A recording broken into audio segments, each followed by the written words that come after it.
On today's show, going into 2023, the Dallas Mavericks need to have some New Year's resolutions. What are things the Mavericks absolutely have to do? One of them is to resolve the Christian Wood situation. We'll talk about that and more on today's Locked On Mavs. I'm Luka Doncic, and this is Locked On Mavericks. How about 10 Mavericks, NBA champions? Bang! It's good! And the Mavericks have won the game! If you don't believe, you shouldn't be here.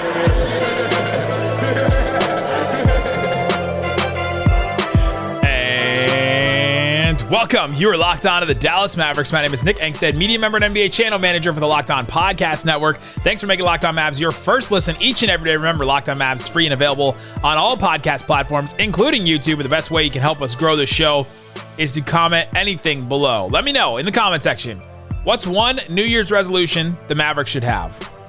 Just one. In the comment section on YouTube. You can tell us on Twitter at Locked On Mavs. Today's episode is brought to you by BetOnline. BetOnline is to cover the season with more props, odds, and lines than ever before. BetOnline, where the game starts. And joining me, as always, my co-host, writer, contributor at Mavs.com, the Old Lang Syne Zine. The One More Thinking. What you got for me, Isaac Harris? What was that? Old Lang Syne is the song that you sing at New Year's.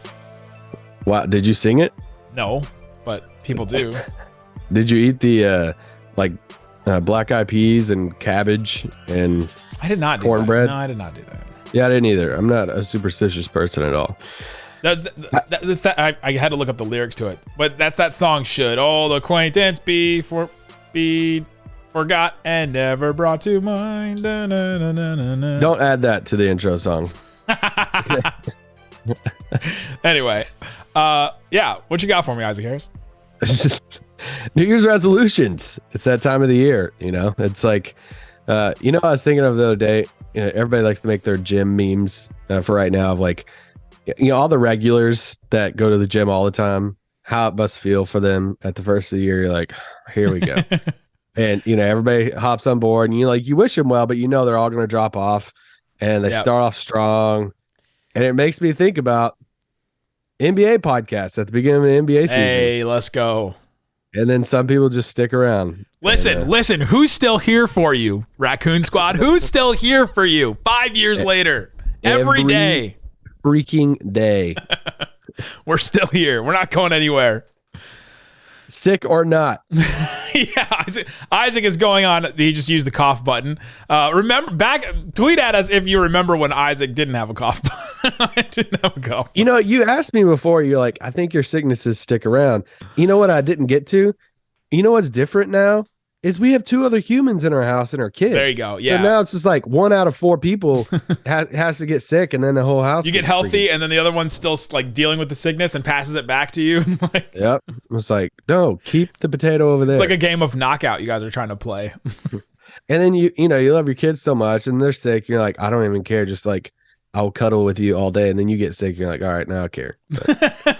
Get away from me. Get away from me, infestation. Oh, man. So, yeah, Isaac's still dealing with the sickness, so the voice is still up and down. But today, we're going to get into Dallas Mavericks New Year's resolutions. So we'll start with Christian Wood, the contract extension. We'll definitely talk about that. We'll get into a couple things with Luka, Christian Wood, Dinwiddie, a couple things for players, and a couple things for the organization as well that we think that they should put on their New Year's resolution list. First one, let's start with this. The Mavs got to get healthy. I'll throw that one as like this is kind of a throwaway, obvious one. But it's kind of strange. Like Josh Green's injury has been the longest one. He was out on December 10th. Maxey went out on December 14th. Dorian went out on December 21st. So I think we didn't think Josh's was the most extreme, but he's been out the longest. It's such an under the radar so injury. Weird. It was such a weird. Oh, he's out. Also, let's say before all these guys were injured. So let's say before Dorian was injured, the Mavericks had 112.5 defensive rating, which is like fine. Since the injuries, 115.9, and that's in the 7-game win streak. Like their defense has dropped, 3 points, and they still went on a win streak. So that shows you how bad their defense has really been over this last stretch. So one of the first things, get healthy, right? Let's get Dorian back. I got you. Get Josh Green back. That'll be huge for this lineup going forward. Yeah, because when those guys went out, Luka's like, all right, I don't think we can replace him defensively. I'm just going to have to go supernova to keep us afloat. And then he did, and now, I need a recovery beer. All right, the next one.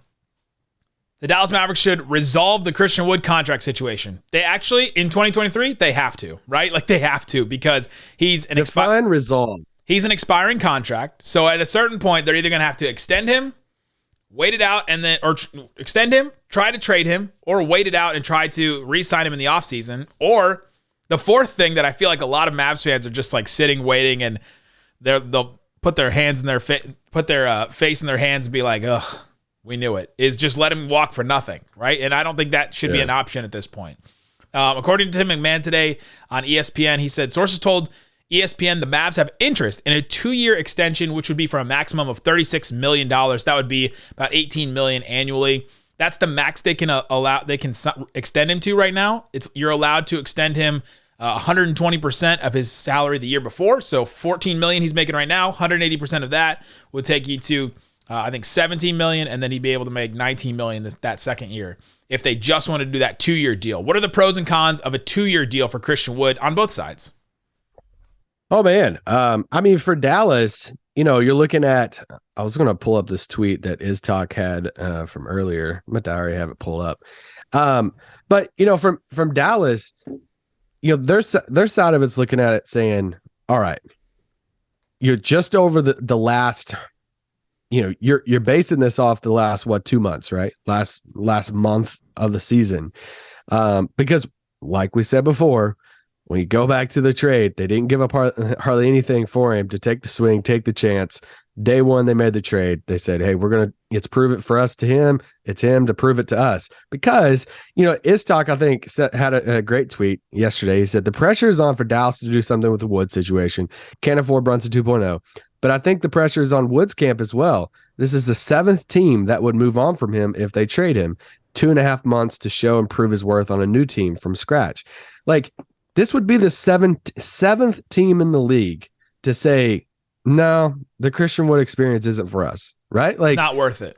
Yeah. And, and even, I mean, if you don't even want to count the ones before he started like breaking out, he had a great season in Detroit, a rebuilding team, and he's a younger player, and they said no. Right. Like, in Houston did the same thing. They were just trying to get rid of him. So that's the thing, is like, has he done enough over the past 2 months for you to say, yes, we want to give you a long-term contract? That's why I think, we threw out the 2-year deal thing, last week as a possibility. I think the 2-year deal is great, because then it's like in between. If they announced a 2-year deal and Christian Wood's camp agreed to it right now, we'd be coming on the spot and I'd be saying it's a great deal. Like, listen, and I feel like I've been the one advocate in Mavs media of like, hey, what if Christian Wood won't accept this side of a deal? Well, if he would accept the 2-year extension, he at least by his 29, he would be 29 at the end of that deal. So he would have another opportunity to get another deal, right? That's right in the middle of your prime at that point. And $36 million would double his career earnings so far. So he would at least get that guaranteed at that point, and then still have an opportunity to get a bigger contract at the end of this if all goes well, Mavericks and Christian Wood wise. And so I think that would be the best option. And for some of you that are saying, well, why don't they just extend him to the full 4? Why are we even talking about this? It's still a question for the Mavericks, right? As much as it might not be a question for you, for what you've seen over this last 7-game stretch, or this little stretch we've seen from Christian Wood, it's still a question for the Mavericks. Do they want to commit to Christian Wood, this player that has bounced around teams and has had problems with coaches in the past and has had these situations? He's in a contract year right now, doing all the right things, saying all the right things. We've seen nothing from him since he joined the Dallas Mavericks to say, you know what, this guy sucks. Like, as a person, as a player in the locker room, like all that. Like, I don't know if we want to commit to this guy, but that's not what his track record has said before in the past. So that's what the Mavericks are looking at and saying, okay, do we want to commit 4 years to this guy and some of our cap space going forward and say, all right, this is a guy, especially considering the Rockets tried to trade him for an entire calendar year and couldn't trade him until the Mavericks were like, all right, he's an expiring deal. We'll give you this really late first round pick and take all of these expiring contracts. Take all these expiring contracts from us, and they were like, sure, fine, we'll take that. And so that's what the Mavericks are all trying to figure out in all this. And so on Christian Wood's side, on the Mavericks side of it, they have to resolve this contract. It's going to be resolved in 2023. We'll have some kind of decision to it. I just don't know if it's going to be before the trade deadline, at the trade deadline, after the trade deadline, or when free agency starts. And that's what it's going to come down to. After the break, I have a resolution in this ballpark for Christian Wood for this year. Talk about Christian Wood and more coming up. But before we do, let me tell you about BetOnline. It's the best place to check out the odds and lines inside and outside of sports. You can go to BetOnline right now. You don't have to find a LeBron one, because I know that everyone loved your LeBron take yesterday, that you were not interested in that one. Let me try to find one you are interested in. Yeah. Pacers, Sixers. Pacers have been playing pretty well. Sixers are fine. Okay. Sixers at home. Single game. What do you think the spread is for this? 6.5. Sixers by 7.5. That one's good. This one's more interesting, actually. Hawks at Kings. Kings have been playing well. Hawks should be a better team on paper. What's the spread on that one? Kings at home. Kings by 4. Kings by 1. So head to BetOnline. That one's an interesting one. Check it out. See what's available. They also have other stuff. They have NFL. They have college sports. They'll have baseball. They'll have everything going forward. They also have a lot of overseas basketball and a lot of other things like that. Hockey. So check it out. It's BetOnline, where the game starts. All right, Isaac Harris, thanks for making Locked On Mavs your first listen each and every day and every post game. And now go make your second listen, Locked On Sports Today, the great show covering all things in sports. Great stuff on the Hamblin stuff yesterday from the Bills player that went down. Great coverage on all sides from them. All right, New Year's resolution. Give me another one for Christian Wood. Get paid. I think for him this year, and like take away team success and everything, I think for him in his camp, you gotta go get your money. Like, you're going for the 4-year contract right now for Dallas. Like, if you're him and his agent, because you're looking at it saying, we're playing really good basketball. He plays well with Luka. He loves playing with Luka. They seem like they're getting along. So like, if you're him and his agent, then you're wanting the 4-year deal. And then if not, you're going to free agency. You know what you want? You want the most money you can make, because you don't know when this chance is going to happen again. Right. He hasn't seen teams line up for him before. He hasn't seen teams across the league line up to trade for him either. So right now he's showing a little bit to the Mavericks and to everybody over these past, because you're asking the Mavs and any team around the league right now, you're pumping out stats to anybody who will listen that, hey, look, he's playing for a winning basketball team right now. And, you got to be aggressive. If you're his representation about that and saying, get that out there, because look, he is playing really good basketball for a good basketball team, a playoff caliber team. He can do this. So, but if you're him right now, everything's pointing up for you. You got to go get your money wherever that's at. I'm just focused on his camp right now, that you got to go get paid this year. Something we talked about yesterday on the show after the last Rockets game. How many Rockets games have there been? I'm done with them. So done with watching that Rockets team. He mentions, like, first half, my defense was trash. Second half, I thought we played a lot better as a team. I think he knows where his money is made. He's heard from the coaches. He's heard from his coaching staff. And he's heard that, hey, you got to be able to defend at a playoff level in order to stick around this team. If he starts defending at a playoff level, I think the Mavericks might consider that 4-year deal, right? If he all of a sudden takes the rim protection he's been showing recently and adds some, better decision making, adds some not falling asleep at the wheel at times, adds some more on the defensive end. I think the Mavericks would just line up for that deal. If he can be a viable defensive center, that would be massive for this team. It's all if you believe over the past few weeks. That's all what it boils down to, is saying, hey, over this past month or so, do you believe this is who he is moving forward? If you believe it, then you line up for the extension. If you're kind of on the edge about it, you're like, I don't know. He's kind of done this in Detroit and Houston too, and we don't know.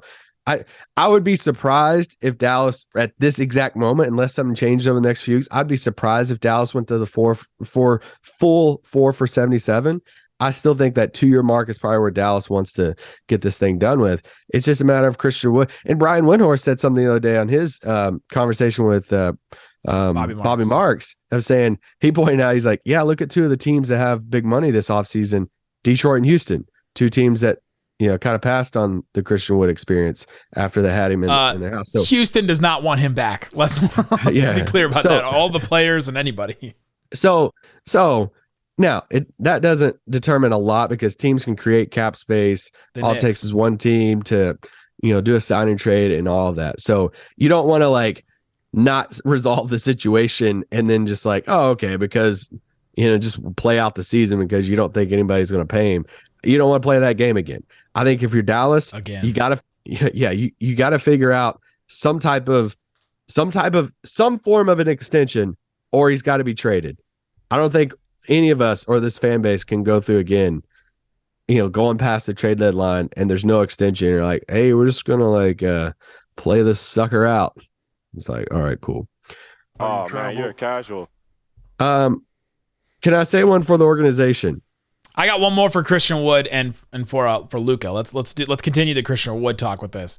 Okay. Unless it's Christian Wood related, but the Mavs have to keep embracing Luka and Christian Wood. As long as this is the iteration and this is the lineup that this Mavericks team has, they have to keep embracing it. They have to keep playing them together. Christian Wood as a roll man has been insane. If you saw, Kevin O'Connor posted the best rolling. The best duos in the NBA, Luka and Christian Wood was the number one in the entire NBA as far as a pick and roll ball handler, pick and roll roller. Who's number two? It was wasn't it Dinwiddie and Wood? Yeah, that one surprised me. That one really surprised me. It's like it doesn't happen very often. And the third one was a Mavs related one too. It just shows Luka, you how much. Yeah, it was Luka and Dwight. Shows you how much pick and roll Dallas runs. Luka. Or Christian Wood is a roll man. He's in the 93 percentile as a roller, which is super high, one of the highest, especially for a guy with high volume as a roller. There's only 25 players in the NBA that have 2 or more possessions as a pick and roll roller where they actually receive the ball and get the ball. Christian Wood, number one among all those players in points per possession, 1.53. He's essentially scoring like almost every single time he gets the ball in the roll. The Mavs have to keep embracing that. And I mentioned that number, 1.53 points per 100 possessions. Number 2 is Clint Capella, 1.42.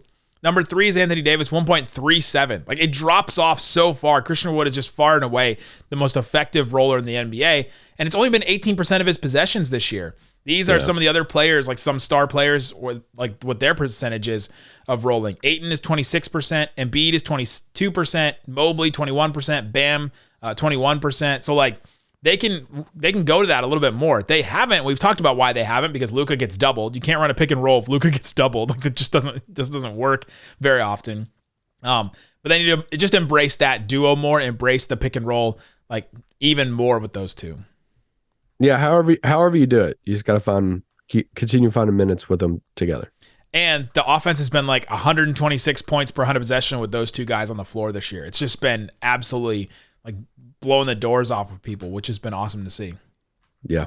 Give me your next one for the organization. I said this the other day on in Studio 41. We had to pick one. This is a few weeks ago before the year ended. We don't set limits on it over here at Locked On Mavs. Anytime we say a number, let's do 5. We each do like 7. Yeah, we do like 12. And the one resolution that I try to be broad enough was for the organization, think outside of the box when it comes to building around Luka. I think for these first handful of years with Luka, they've been very defined on the exact player, the exact roles, the exact positions that they want every single person to play alongside Luka, and their spots on the floor and who they are, their exact like player traits. One of the reasons why they didn't extend Brunson.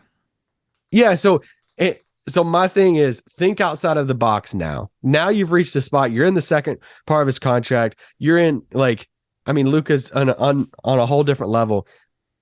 Don't put what you're going for in a box now.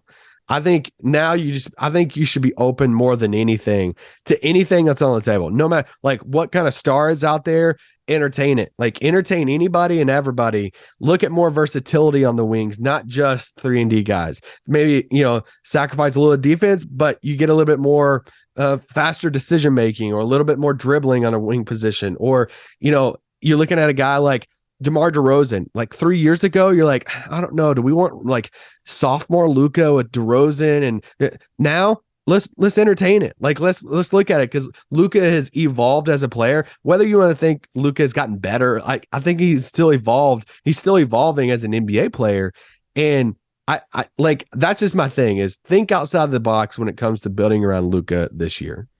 Yeah, they have to, and we know that they've entertained all those before. I think in the past they just have been like hesitant to pull the trigger or haven't been able to pull the trigger for various reasons, the assets or got outbid or whatever. But yeah, they have to. And even with the free agency, like why did they go get JaVale McGee? They were like, okay, well, he's going to fit this specific role. And then he ended up, not working out completely at all. So maybe go outside the box and maybe add a redundancy. Another wing would be great right now. If they could have gone and gotten, Bruce Brown or Otto Porter or whoever else could have fit that spot. That player would be awesome right now because of these injuries and because of what the Mavs are dealing with. So I'm totally with you on that one. Coming up, I got one for Spencer Dinwiddie. There's one thing I want him to do that he has to do. We'll talk about that coming up.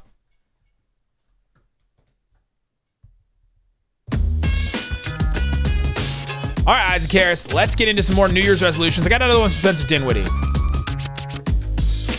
This one's kind of tough because we've talked about it before. I've mentioned it before. He's got to be more aggressive. He's got to be more aggressive, and he has to take ownership and take like control, I feel like, of the team especially when Luka's not on the court. Right now, when the Mavericks are like the Mavericks total offensive rating right now is 117. Really good. Playing really, really well on offense.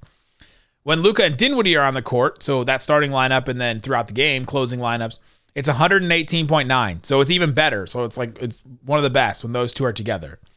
When Dinwiddie is on the court and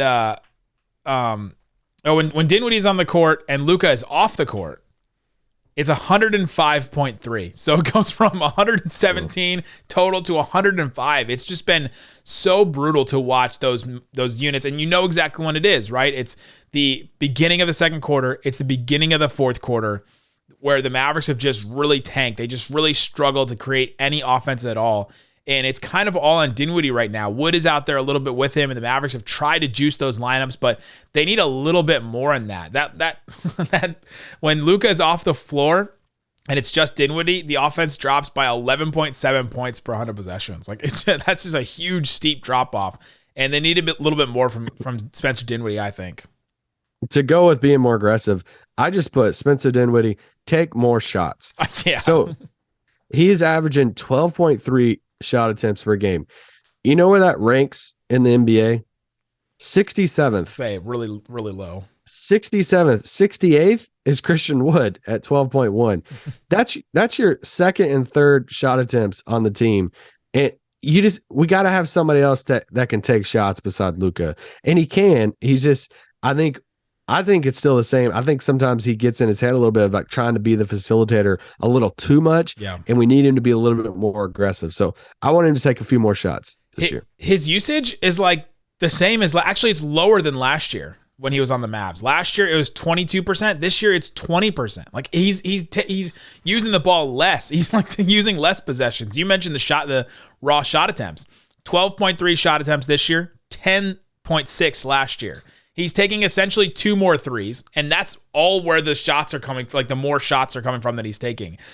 He also last year, 4.7 free throw attempts, 2.6 free throw attempts per game this year. We already know the Tony Brothers situation and all that and why he's not getting a good whistle possibly. But yeah, just need to be more aggressive. He's also been really effective in isolations. He's like one of the top like isolation percentage wise in the NBA. 26% of his possessions are in isolation. Harden is number 1 at 32. Luka is number 2 at 25%. And he's 14th out of the highest volume isolation players in points per possession. So he's been effective in isolation. He is doing it a lot.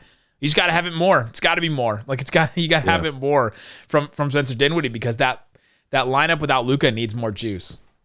Yeah, I agree. Got any more? Yeah, I do. This kind of goes with the roster building a little bit, but some point in 2023, take the second big swing. Whether it's, before at this trade deadline, if there's one that presents itself, if it's the offseason, if it's, later on this fall, I think this is year you need to take the next big swing. I think you owe it to Luka. Now, obviously, it depends on who the star is and all that. But, once you get to the offseason, you get another pick involved with that. I actually put on my list, too, a resolution. Like, convey the pick this year. Get this out of the way. Like, go ahead and convey the Give pick. it to the Knicks. Yeah, even if you get to the deadline and you got to, like, drop the protections on it to include another pick, if it's, like, a bigger trade, like, go ahead and do it. Like, if you're that confident you're not going to be in the top 10, like, take the protection off of it for this summer. But and you know what people always say? Dallas is going to get a seat at the table. Here we go. I think it's this calendar year is the time to take, the next Porzingis type of swing at a guy. Take the chance. Go out and try to get a legit second star next to Luka. Like you said, around the draft, they'll have all their picks available to them after the 2023 one goes. And I think they'll be set up to make one of those moves. I don't know if it's... This is where Nick comes in and says, Kyle Kuzma could be available. He's going to be a free agent, so I don't think they're going to trade for him necessarily. But I guess you could and then extend him, right there. But, I mean, that's outside of the box, though. That's part of one of your other ones. Like, think outside the box. Maybe you add a couple of guys, but they really... Well, I put on here, too, get a second top 35 player. Like, it kind of goes together. Yeah. Like, I'm tired of seeing these lists that ESPN or Bleacher Report or whoever it is puts together, these top 100 players, and the next Maverick on the player or on the list is like, what? Dinwiddie was 69 this year. Nice. Like, not nice. And so I'm tired of seeing those lists. Can we get somebody top 40, top 35? I mean, it'd be nice if it was a top 30 player, top 25 player alongside Luka, but can we get a legit top 35 player next to Luka at some point this calendar year? We'll see. Oh, I hope so. You know what I thought about going to this pod was I was trying to look at specific players and stuff, and some of the stuff it's like, man, I just want you to like continue it, but that's not like fun for New Year's resolutions. No one thinks about that, right? No one goes into a New Year saying, you know what, I want to continue blank.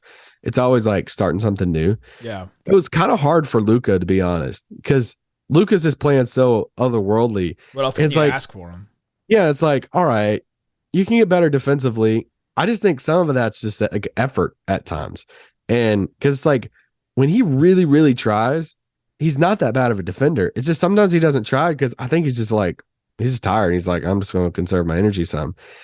I think the one thing I was looking at, like, yeah, you can think about like arguing with refs, but that's just kind of like who he is. I think the one thing I would say is for what a behavioral New Year's resolution is not something that everyone does. Like, I want this behavior to change in myself. Well, this kind of goes with it is I would like for him to improve his body language with his teammates on the floor. I think that's something that if I had to pick a New Year's resolution for Luka this year is less kind of like showing up teammates whenever they make a mistake or looking at the bench. He does kind of like the look at mom, when your like brother or sister like messes up and it's like, he's like looking at the bench like, come on, like you see that? Like, did you see this happen? JaVale was literally removed from the lineup because of that move that Luka would do every time. If I had to pick something, and I know it's a small thing because it's hard to, nitpick Luka there, but that'd be something I would say a New Year's resolution for him. Yeah, and can part of that be attributed to the lack of talent around him? Like, yeah, sure, for sure. Like, you don't want to completely like take away. It's part of it is the amount of talent around him, right? If he had somebody else, he would be a lot more excited about games and stuff, and not watching Bullock brick another three again, or Dwight Powell not be able to finish around the rim. Yeah, I mean I just don't think that that's ever gonna, just like Jason Kidd taking tech for Luka. Like we all think that Jason Kidd go out and getting tech's gonna stop Luka from complaining to the refs. I'm like, all right, come on. I don't think even having the best teammates in the world, like if you're gonna lose some game, he's still gonna do it. Yeah. I think there's still ways to improve it, no matter how good your team is. For sure. All right, I got one more. Reggie Bullock, live every day like it's December and January. Reggie Bullock started the season October through November, 27% from three on 4.5 3-point attempts per game.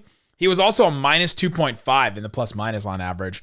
In December and January so far, 37% on 4 3-point attempts per game. He's a plus 1.6. Like literally, his making more threes is changing his plus minus by 3 points because he's making another 3 each game. Reggie Bullock, the enigma. We should just put him in ice for like October, November. Maybe it's cold weather. Maybe he just really likes cold weather. I guess. Well, they traded him to Dallas, and I guess I don't know. Yeah. You got any more? No, that's it. Let us know in the comment section below what other New Year's resolutions should the Mavericks have. Thanks for making Locked On Mavs your first listen. Go check out Locked On Sports today, Locked On NBA. Great stuff all the time. Guys, thanks so much for listening to Locked On Mavs. Peace out. Boom!